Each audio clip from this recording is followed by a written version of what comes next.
Good morning, good morning. Oh, you're out there, okay. You moved. You're ready to go. Well, it is finally May. I'm the Reverend Joe Bull. I'll be your host today. I want to wish hello to those on Zoom with us this morning. Anybody new that you see there, Jacque? No. Okay, all of the old timers. Or veterans, I should say. That's rude. How about the audience with me this morning? Anybody here for the first time? Oh my goodness, stand up, young lady. Reintroduce yourself.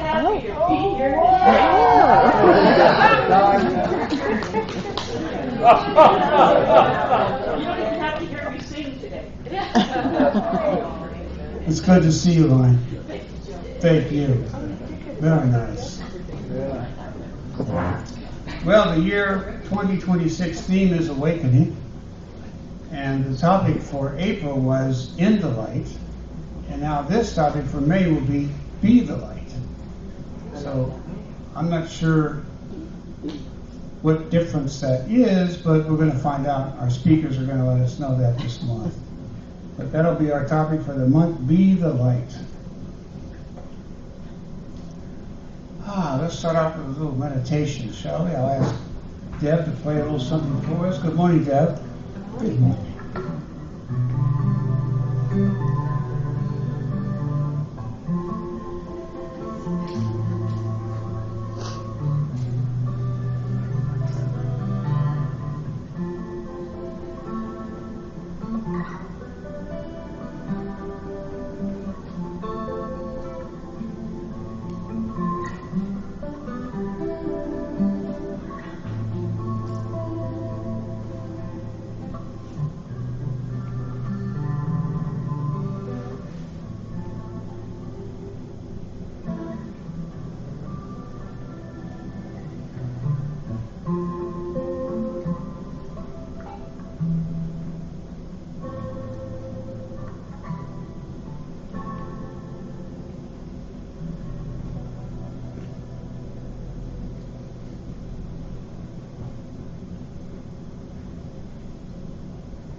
us, God, Spirit, Source.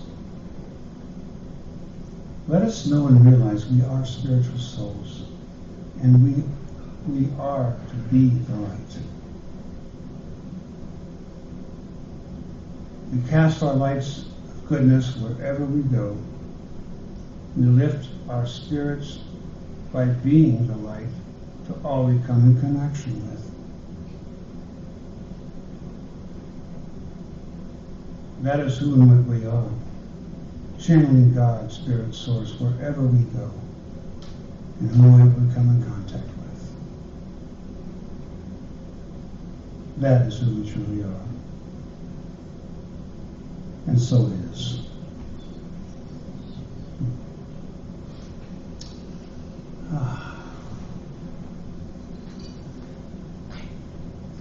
Yeah, we better turn the lights back up. You guys are going to go to sleep on me.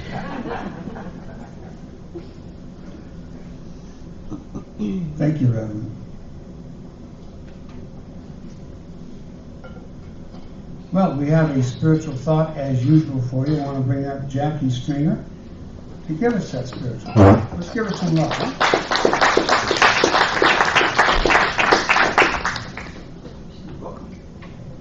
Good morning, everyone. I usually don't go first. I usually get to hear everybody tell me what I probably should be saying, so forgive me. John is actually at home recuperating from knee surgery. He's usually the first Sunday, so I hope you're feeling well, John. So be the light. For some reason, I started thinking of Greek mythology when I heard of be the light and the story of Prometheus, which I probably will butcher it, so forgive me if you know it better. I've learned a little bit more, actually, as I read through it. Prometheus had a brother, Epimetheus. And Prometheus is the titan of forethought, and Epimetheus was the titan of afterthought. Now, Zeus asked them to create life on Earth. And they both thought that was a great idea, and Epimetheus went straight to work. And Zeus had given them a box of traits to give to the animals. So Epimetheus made insects, birds, mammals, gave them wings, fur, claws, fins, and he just went straight at it until the box was totally empty. And he went to go tell his brother Prometheus, like, oops, sorry, I don't have anything to give to you so you can give to your creations. And Prometheus was just in the middle of producing his first blueprint of a human with water and clay. And so he made his human to look like God, the god Zeus, supposedly. And he didn't have anything to give them. So Zeus said, you know what, I'll let you have Athena breathe life into your humans. And that was okay. They were on Earth, but he saw that they were not doing so well. They were really cold. And they didn't have fire to cook their food. So he gave them fire. Now, this made Zeus really upset. And I wondered, why would he be so upset about giving fire to humans? Well, I guess there was a prophecy that was foretold to Zeus that one of his children would overthrow him, would become more powerful than him. And in providing this fire, he thought it would empower humanity too much. It may even threaten his absolute sovereignty. And fire seemed to make humans more self-sufficient. And he was afraid that it would erode their belief in him as a god. There's a great show on Netflix called Chaos, and it kind of gives a comedic spin to this whole story. But Prometheus, Zeus took back the fire because he said, nope, those humans don't deserve that. They're going to be better than me. And Prometheus saw his creations hurting on Earth because they didn't have the light that he provided them. And so he decided he was going to steal that fire back. And he went to Mount Olympus, stole the fire, which is why we get the fire for the Olympics today. and he gave it back to humanity. But he also paid a huge price for that. And he basically sacrificed himself, as Zeus said, you know what, if you wanted to do that, that's fine. I won't put you in Tartarus. You're going to be on the mountain. I forgot what mountain it was called, but basically every night his liver would be eaten by an eagle until Hercules came to save him. So that's kind of partly the story. But my point is, you know, Zeus was very afraid, but I didn't understand why was he so afraid of fire. In my viewpoint, he gave us the light that we have as humans inside of us, that divine spark of God that we have in us, that many people may not yet have awakened to, that understanding that we are not meant to worship anything outside of us. Many of us did grow up being told to put our worship into something else to make us feel better. But usually that meant we were sinners, that we needed to beg for forgiveness. And that's really not the case. And I believe that the prophecy was probably about us as humans, as the children of God, that we have that light in us, and we are always meant to shine that, to understand who we are, and to shine that light for others to be able to see that. So, thank you.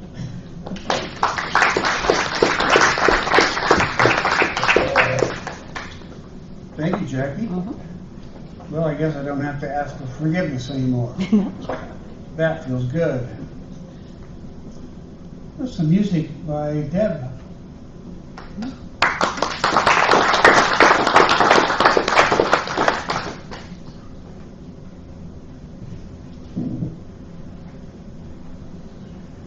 Good morning, Deb.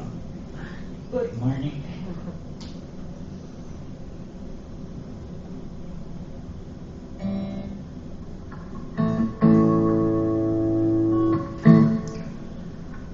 I'm not hurting anybody with the volume level, am I? No, good.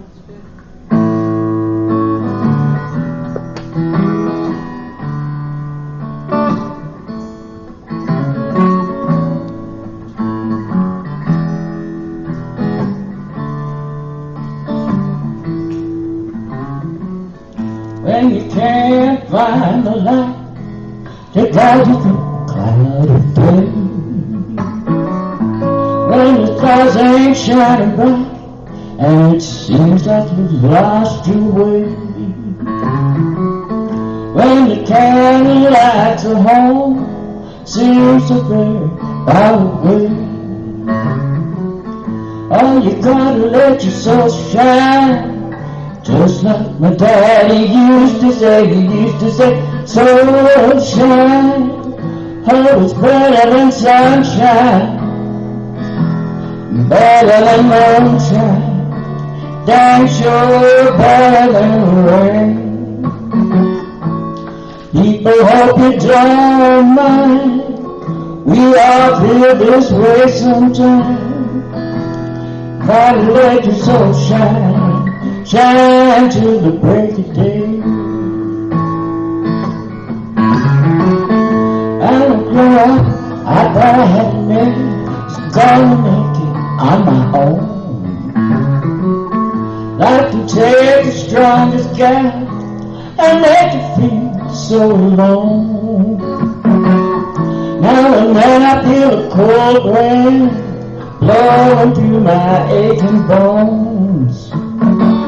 I think back to what my daddy said. He said, girl, it's dark just before the dawn, so let your soul shine. Oh, it's better than sunshine, better than moonshine, damn sure better than rain. People hope you don't mind, we all feel this way sometimes. Gotta let your soul shine, shine till the break of day.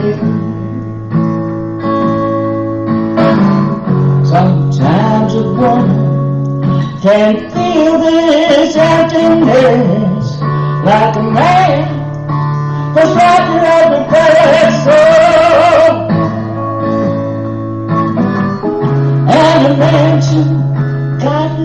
it can feel like this. But hey, when your world gets cold, gotta let your spirit take control and let your soul shine. Oh, it's better than sunshine, better than moonshine. Dang sure better than rain. People hope we don't mind. We all feel this way sometime. Gotta let your soul shine, shine till the break of day.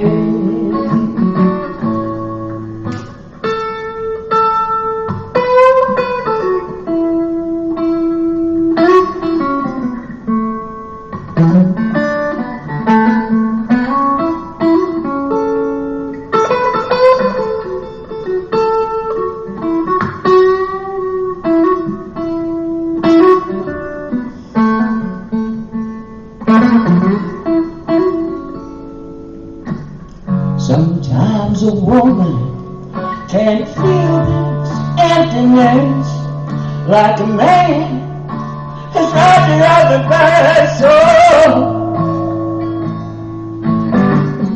And imagine, God knows you can feel like this. But hey, when your world gets cold, gotta let your spirit take control and let your soul shine. Oh, it's better than sunshine. Go ahead and sing. Better than moonshine. Dang sure better than rain. I can always use the help, thank you. People have me don't mind. We all feel this way sometime. Gotta let your soul shine, shine till the break of day. Come on, let your soul shine. Oh, it's better than sunshine, better than moonshine, dang sure better than the rain. People hope you don't mind. We all feel this way sometime. Gotta let your soul shine, shine on and shine on and shine.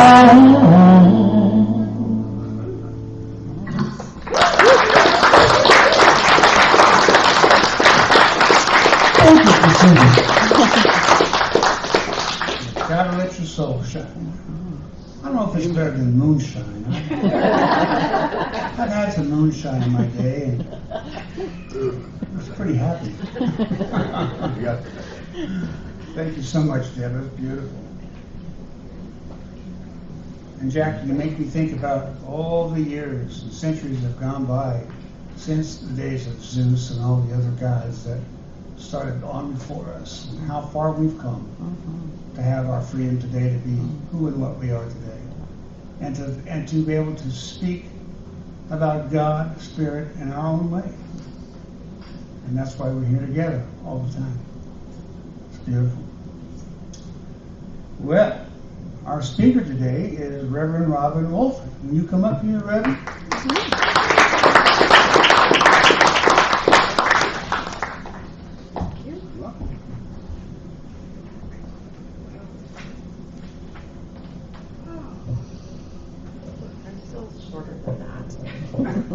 There we go. How is everybody? You guys can hear me okay in the back? Yeah. All right. Up a little more. Up a little bit more? Yeah. More. I have to yell? There you go. Get that mom voice going? Yeah. Well, actually, the mom voice is quieter, so you have to be quiet to hear me. That's the mom voice. All right. So, hi, I'm Reverend Robin Wohlford. I'm here to speak today. And the theme for the month is Be the Light and Sacred Service as the spiritual practice. So I kind of combined both of them. And we're going to talk about how we can show up in our lives to be the light. So let's start off with a quote. If we look at chaos, we will reflect chaos. If we look at light, we will reflect light. And that's from Keith Gills from the Quantum Sayings of Jesus. So as we kind of take that in and talk about it, and it's funny how the universe works, that Jacque was talking about chaos, and we didn't talk about what we were talking about today beforehand. So I just think it's interesting how this all kind of flows as that one mind. So, but as we reflect this quote of, if we look at chaos, we will reflect chaos. If we look at light, we will reflect light. So, as we reflect on that, we want to be the light in our home, and our community, and our county, and our city, and our country, and the world. That's where we start. But where we start is at home within ourselves. So, I thought we would kind of, the way I looked at this was I was like, I want examples of how do I be the light? I think I can be in the light by just kind of going within in that direction. But to be the light for others to see in me, I was looking for examples. So as we move through that, there are many thoughts on how to be the light. The first place to start is where I start, is with the Science of Mind textbook. I go in the glossary, and I looked up the word mystic, because to me that's kind of where you would start in looking for examples, is how to be the light. Who has shown us the light as through their work? So, as we move forward this, I'm looking at the definition of a mystic.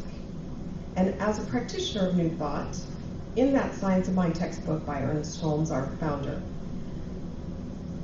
the definition is, a mystic is one who senses the divine presence.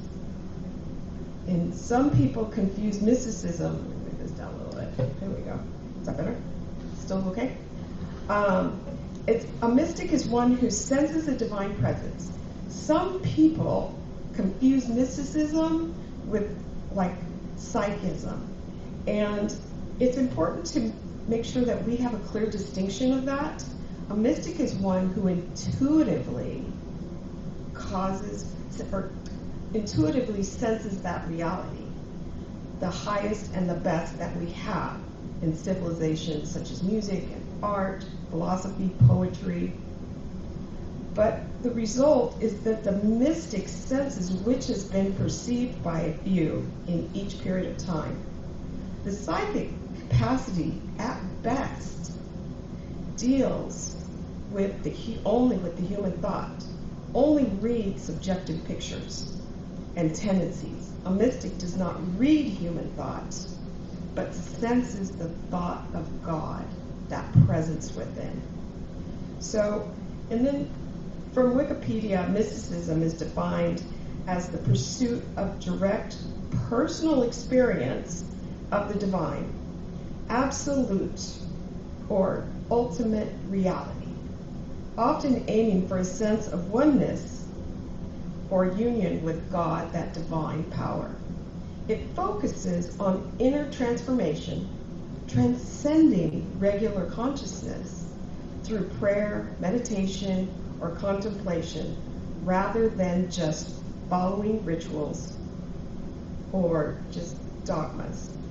With all these kind of definitions floating around in my head as I went to work on this talk, I was laughing. I was like, oh, I should give these notes to Bob Hands. It seems like something right out of where he would come with this, right? And I was laughing, to be the light.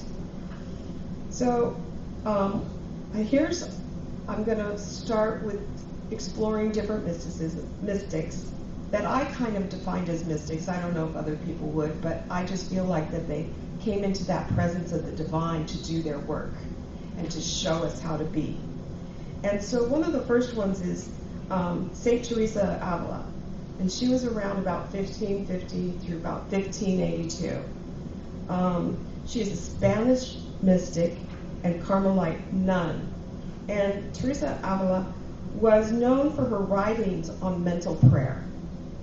And as you look at that practice of engaging in eternal dialogue with God, the divine, in one celebrated vision that she had, she saw the soul as a great crystal with 7 mansions and God in the innermost room.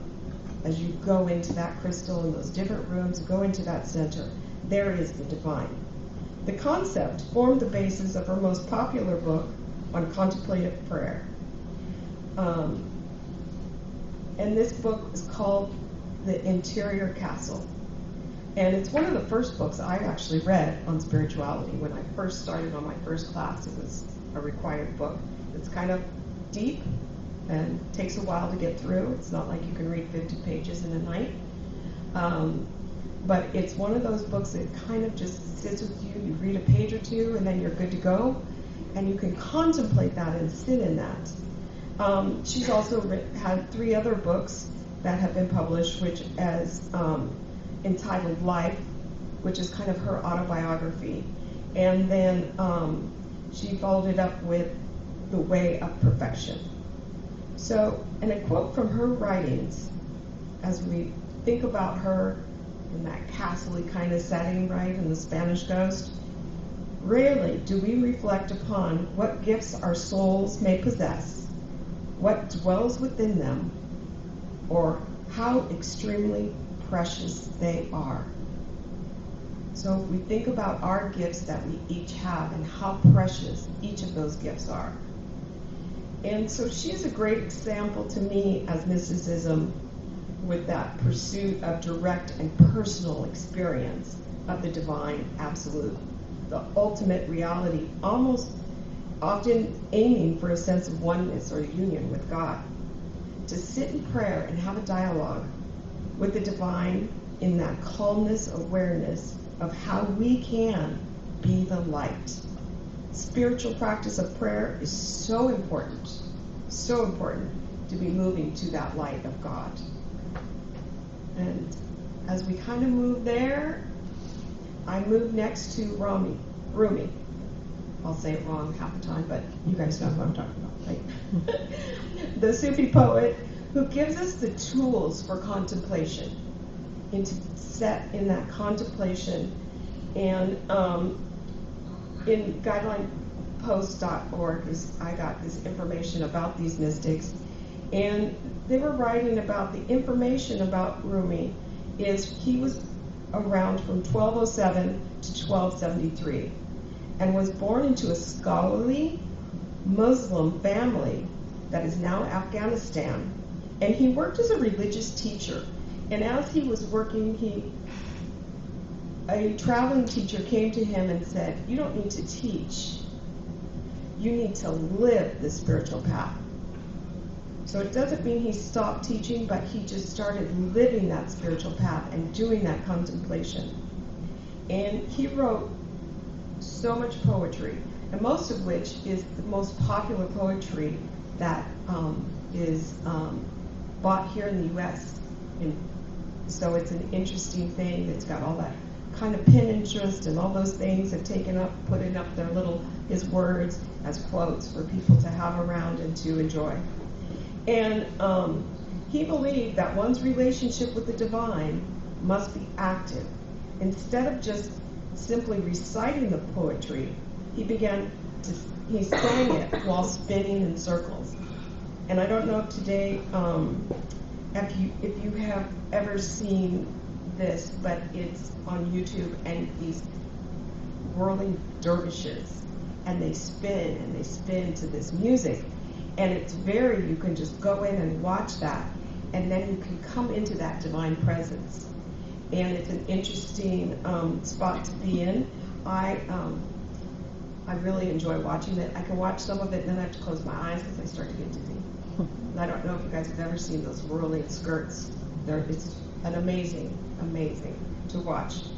So a quote from him is, "Each moment contains 100 messages from God." And if you think about that moment of going within, if you're open to receive and aware, how many messages you can get from God or the divine or that higher power. Progress. Also, some of his poetry in the Islam religion his books are second only to the Quran.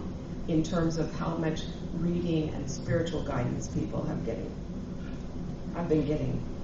So it's a very interesting history, and I did get lost in watching some of those videos as I was writing this talk. It was pretty funny. I was like, whoops, it's supposed to be, let's get over here. So it was kind of fun. And so I wanted to read a couple other quotes from him. Is, do not try to search for the light. Become the light. And the search will end. And if you think about that as you go within and you're wanting light, you kind of let it go and just let that presence of the divine fill you, you can feel that light and you can be that light. And another quote from him is, moonlight floods the whole sky from horizon to horizon. How much of it can fill your room depends on its windows. So you have to be open and aware and have that allow this to come through. So, and using some of these thoughts with movement and contemplating the light in our smiles, as we smile as we're doing this, we move forward on that idea, be the light. So another person who shows up to me as quite the mystic on Be the Light is John O'Donohue. And he was around from 1956 to 2008. And his writings on Celtic mysticism and natural world. And he called the west of Ireland a huge, wild invitation to extend your imagination, an ancient conversation between the land and sea. After being ordained as a Catholic priest, he spent much of his time in solitude and contemplating the invisible world on what we see with our souls, not necessarily our eyes. And he wrote a book, A Blessing for Beauty, The Invisible Embrace. And he had many quotes in there about be the light.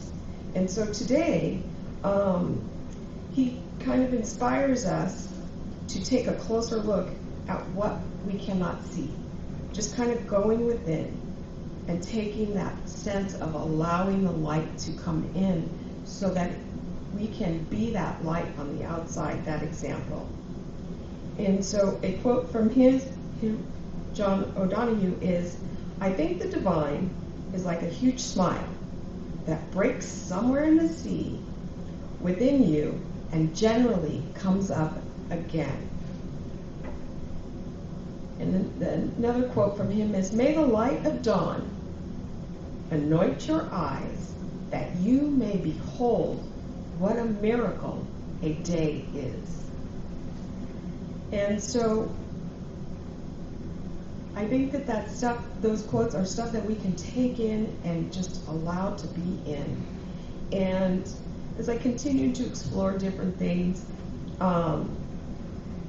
some of these mystics may not be what some of us consider spiritual or on a religious God's part, but at the same time, through their lives, we can see how they were allowing that divine power to come within them, to let them be that light.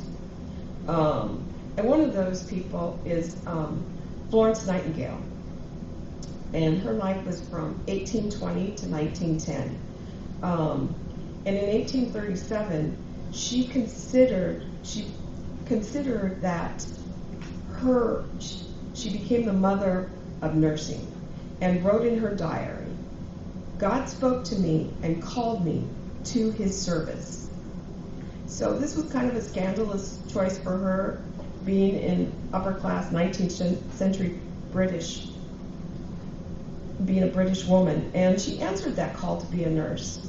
And her renowned career included training nurses in the Crimean War and pioneering medical practices that are now today viewed as standards. As a prolific reader and writer on the topics of public health, sanitation, and statistics, Florence Nightingale also researched and wrote about spirituality and mysticism. She believed in the coexistence of science and religion, as well as the need to organize one's existence around God's will. In heeding God's call, Florence led a life of scientific spiritual service, leaving a legacy of inspiration and wisdom.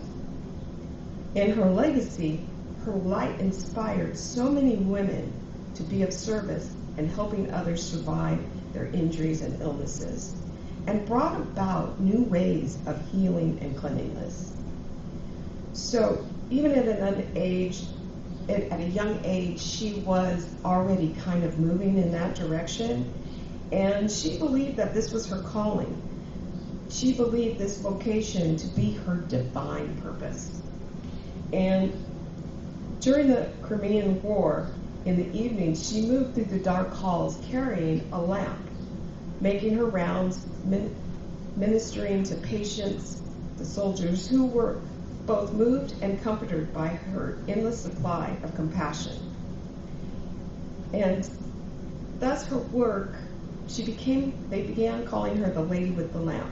Thus her work was to be the light during such a horrible experience, carrying the light for others to see. And a quote from her that I saved was, "To be a fellow worker with God is the highest inspiration of which we can conceive man capable." And that is it, is working, being a worker with God, doing this work and being that light. So, and I think this is where nurses have become a light to many patients. And I think that's kind of where we go with this. And from Neville Goddard, who's a New Thought speaker from the 1950s, maybe to close to the 70s and later, the idea that you can change the world by changing the way you think of yourself. And one of his quotes is, "Change your conception of yourself, and you will automatically change the world in which you live. Do not try to change people. They are only messengers telling you who you are. Reevaluate yourself, and they will confirm the change." So I think that this is also a very good way of just kind of knowing that we have to do the work within to be the light out to others. And there was one other person I wanted to go through with God as her light, and her name was Isabella Bamfrey. She was a slave, and she ended up in her discussions with God, changed her name to Sojourner Truth. And she was around from 1797 to 1883. And I think most of us are kind of aware of her story, but she was in New York as a slave, and they were changing the laws actually in New York in the first half of the 1800s for slavery and all of that. But she began her work in helping. She became freed, and then she began to talk to others about helping others move forward. And through her entire life, she helped others with policies and even with Abraham Lincoln in trying to help others and doing those things that help. She talked a lot about women's rights, and she actually didn't quite get along with Frederick Douglass because he was only worried about the rights of black men. He did not include women in his information. So she kind of stood up with him, and she did a lot of work in getting women's homes for abused women and that kind of thing. Back in that time, to me, had to be completely overwhelming and really difficult, right? I mean, difficult has got to be in capital letters. So as we go through her vision and how she worked with God, and she spent a lot of time in her younger years in the forest talking to God and becoming aware of that. And it has just brought her as a beacon of light to so many abused women and rights for all in that sense. So I wanted to read a quote from her, and it's, "The whole world grew bright, and the trees waved in glory, and a little bit of stone on the ground shone like glass." And it was like feeling her love for God and taking those steps forward to be the light that others could see, that others could move towards. And she traveled quite a bit, actually all over the eastern half of the United States, in doing lectures and talking. And so she was there to declare the truth to people on things that were going around. Her sense of connecting with that divine presence is, it really, as I was reading her story and getting deeper and deeper into it, it's really something that you would all be served to study yourself or to read about and learn from it. And so the last quote I have from her is, "God does not stop to rest, for he is a spirit and cannot tire. He cannot want for light, for he hath all light in himself."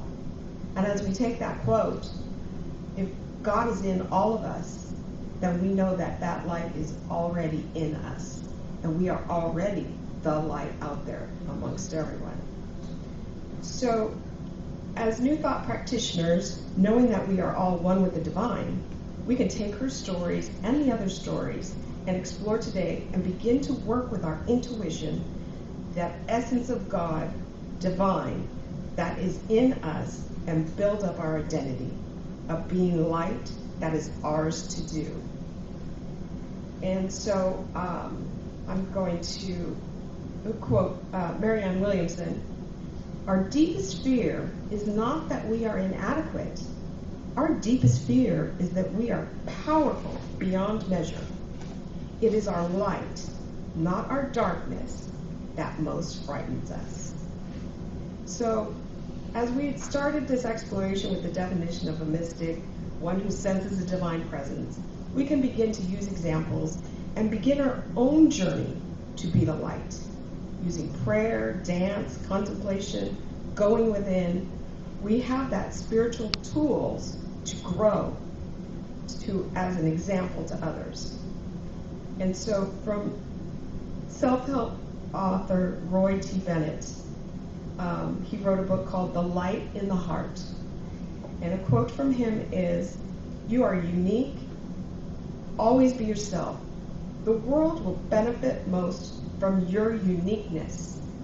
To shine your brightest light is to be who you truly are." So as I begin to close today, I'm actually going to close with a poem, but use it as a prayer, from the John O'Donohue, who I talked about earlier. So if you feel comfortable, get settled, relax, put your shoulders up and down if that helps. And I'm going to read this poem and reflect on being guided to be the light. As we take that deep breath in, we're just breathing in and breathing out. The poem, "May the light of your soul guide you," by John O'Donohue. May the light of your soul guide you. May the light of your soul bless the work you do with the secret love and the warmth of your heart. May you see in what you do the beauty of your own soul. May the sacredness of your work bring healing, light, and renewal to those who work with you and to those who see and receive your work. May your work never worry you. May it release within you well springs of refreshment, inspiration, and excitement. May you be present in what you do. May you never become lost in the bland absences. May the day never burden you. May dawn find you awake and alert, approaching your new day with dreams, possibilities, and promises. May evening find you gracious and fulfilled, May you go into the night blessed, sheltered, and protected. May your soul calm, console, and renew you. And so it is. And thank you very much.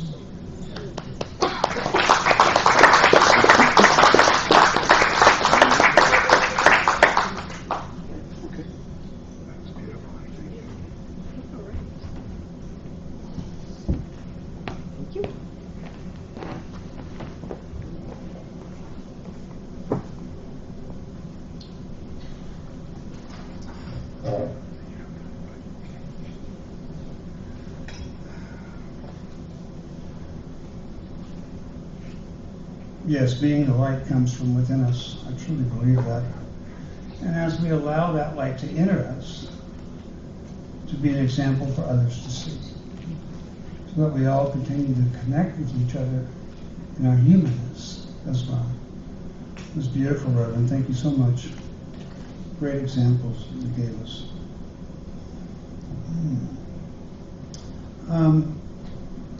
It's time for offertory. I was going to ask our musician if she'd like to come and play during offertory, because I know she has another song in her, and she's just dying to get out.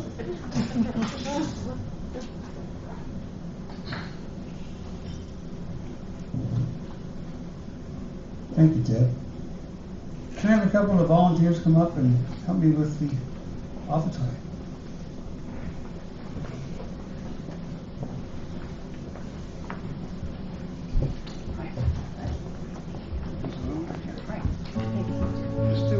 Let's do our offertory statement.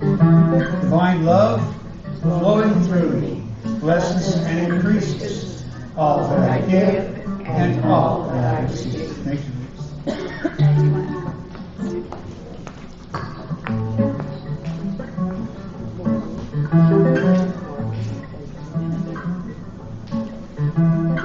People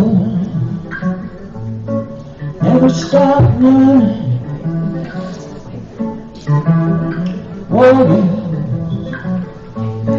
keep on warring. Whoa. Keep on turning, and it won't take too long.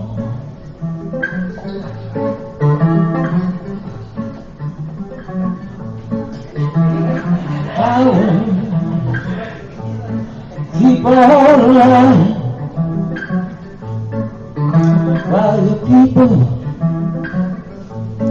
keep on dying. Oh, keep on turning, and it won't take too long.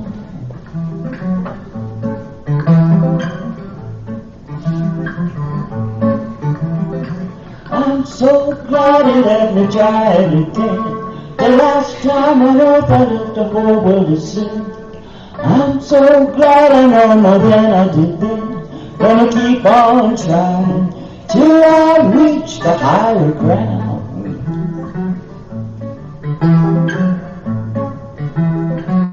Till I reach the higher ground. Till I reach the higher ground. Till I reach the higher ground. Yes, thank you. Thank you. Thank you.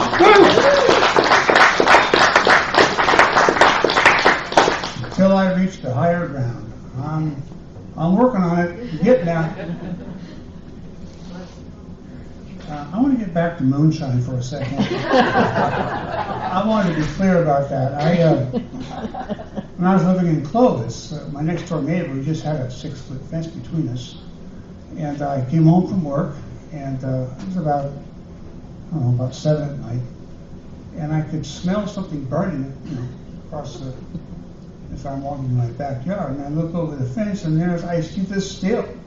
I mean, I'm a cop, okay? I know what it still looks like. And there's my neighbor and 3 of his buddies sitting around drinking this stuff. And so I really wanted to see me, so I put a little step up, and I got up above the fence, and I said, "Hey, you know this is illegal, right?" And my neighbor goes, "Oh, sorry, Joe, you weren't supposed to see that." I go, "Well, you're not hiding it very well." So I went over there, and they offered me a cup. So I wanted to make sure it was moonshine before I further my investigation. So I was investigating. I investigated about 3 times. And then I went home with this silly looking moonshine face. I couldn't stop smiling. And I told my neighbor the next day, I said, maybe you should get rid of that otherwise you guys are all under arrest. So they did move it elsewhere. So he also gave me a flask of it in case I went in for evidence. So I just want to make that clear what that was all about. God, I feel so much better about confessing to that. Thank you. That's the right side. I know those on Zoom, you know how to give to the Spiritual Living Center through the iFocus email by pressing the green button, or mailing a check to the Positive Living Center. And we have the P.O. box if you need that. Let Jacque know, and she can get that too.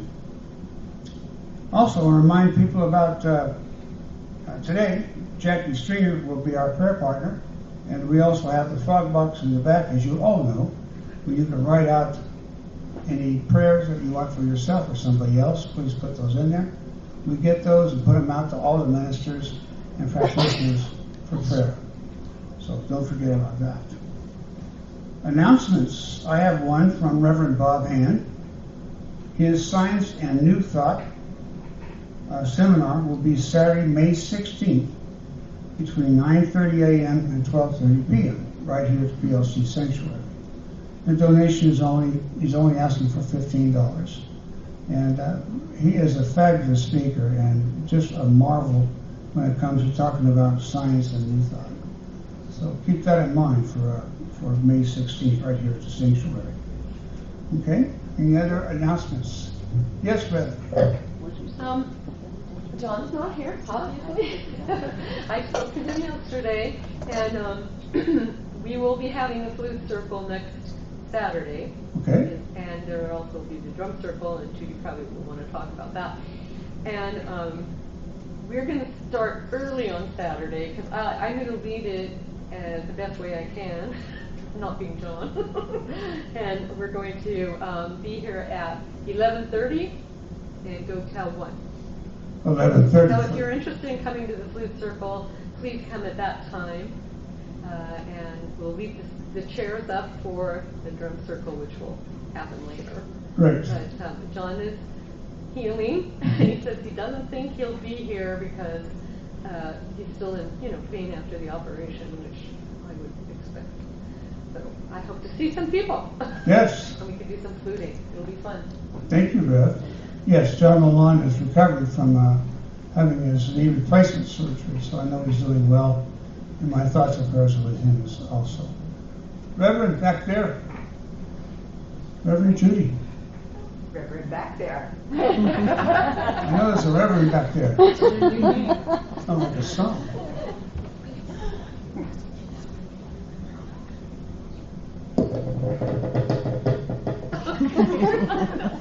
Just saying. After that wonderful flute circle, we'll have the drum circle setting up at 3:30, and then ceremony starts at 4 o'clock. We go to about 5:30, and everyone's welcome. We're really playing the drum as a sacred service to the earth and for each other. And then on the third Tuesday of every month, we have a women's circle. It's called Full Circle. And we're contributing to each other's experiences in life. You never know what's going to be the subject, and I think that's pretty wonderful. Thank you. Thanks, Reverend. That's from 2 to 4. From 2 to 4. 2 to 4. Big John, you have an announcement. Well, not the blues, but close to it. Old Cowboy needs a place to be. I'm getting evicted. And it's a good thing, a very positive thing, and it'll probably save someone's life, not mine, but the landlord's. So, keep your ear to the ground. If you hear anything, let me know. Thank you, John. Anybody else? Yes, dear. Hi. I'll be working at the Yosemite Sierra Artist Gallery today from noon to 6. And I brought my rock painting supplies with me if anybody wants to come and have some fun. I can't accommodate everybody here all at once, but a person here or there. Anyway, it's on Highway 41 across from the fruit stand. Thank you. Thank you. Anybody else? All right. I am scheduled to be your speaker next week. Oh, how about that? Okay. Great. It's time for our prayer of protection. The light of God surrounds you. The love of God enfolds you. The power of God protects you. The presence of God watches over you. The energy of God is me. Wherever I am, God lives. And all is well. Beautiful. Thank you. Deb, one more song?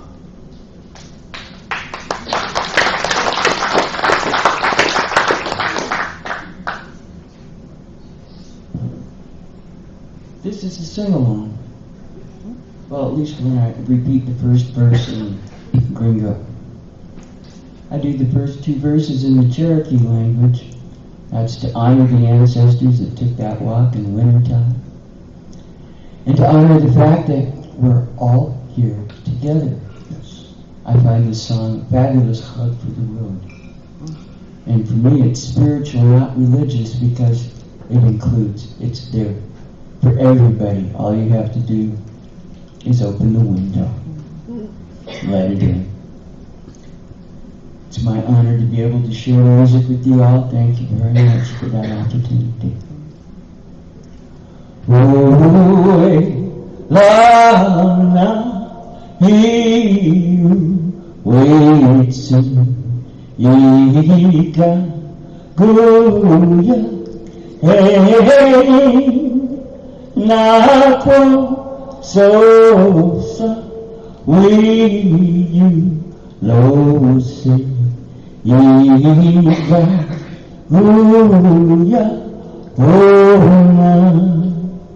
I'll say, no, ye, say ye, now do, telling, later,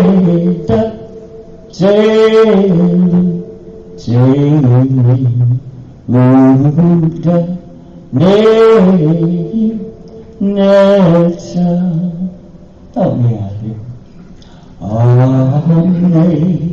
Amazing grace, how sweet the sound that saved a wretch like me.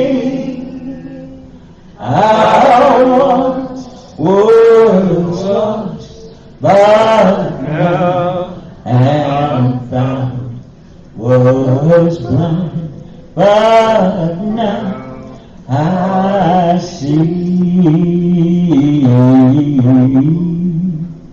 Kaliliga, ospita, wabawatas na hema. Oh, metakurasa. Thank you so much for singing. You're so beautiful. Thank you. Safe travels.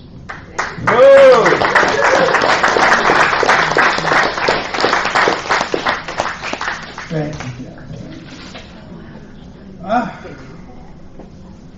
Reverend Robin, will you come up and give us a closing prayer?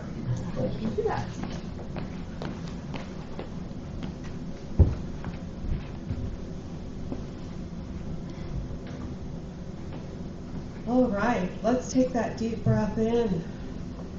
Feel that presence of God right here in this community. Just knowing that as we are one with this divine presence, this one divine presence that is all and everything, each of us here take this with us during our week. We reflect and we go within, using our intuition, be that light within our community, within our homes, all around us, with kindness and compassion. As we move forward in our day on our spiritual path, I'm so grateful for everyone here and everyone's journey. And in this state of gratitude, I release my word into the love and law that is God, that is the divine, that is that higher source. And so it is. And together we say, Amen. Thank you. Yeah, just one.